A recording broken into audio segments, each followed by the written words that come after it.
Hello বন্ধুরা, Shahrukh and ব্লগে সবাইকে স্বাগত। আজকে একটা রেসিপি এনেছি, মাছের রেসিপি।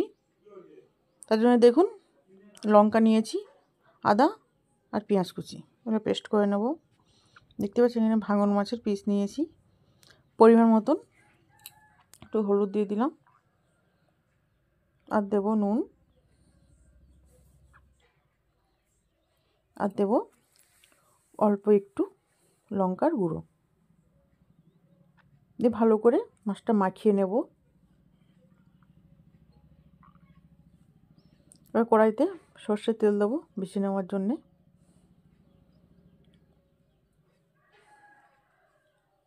তেলটা গরম হয়ে গেছে, এবারে মাছের পিসগুলো দিয়ে দেবো কড়াইতে। এক পিঠ ভাজা হয়ে গেছে, উল্টে দেবো।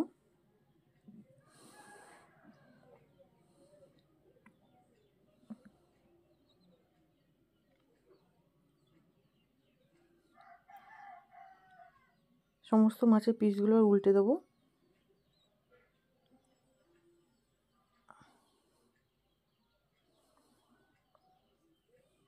মাছগুলো ভাজা হয়ে গেছে, এবার তুলে নেব।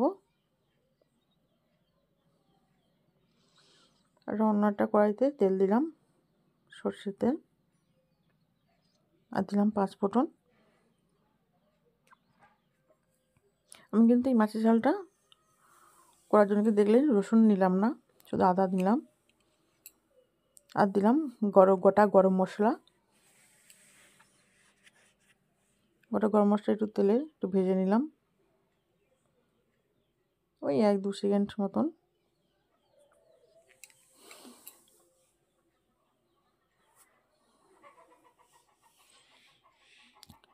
এই সময় গ্যাসের ফ্লেমটা লো করে দিয়েছি।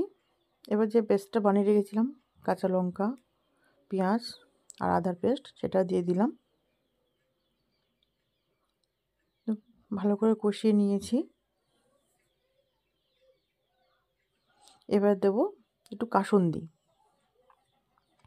কাসুন্দিটা একটু হালকা মাখিয়ে নিয়ে একটু জল দিয়ে দিলাম। এবারে দেখতে পাচ্ছি জলটা ফুটে উঠেছে, মাছের পিসগুলো দিয়ে দেবো। তাহলে আপনারা দেখলেন, আর দিয়ে দিলাম পরিমাণ মতো লবণ। কীভাবে এই কাসুন্দি মাছের রেসিপিটা বানালাম।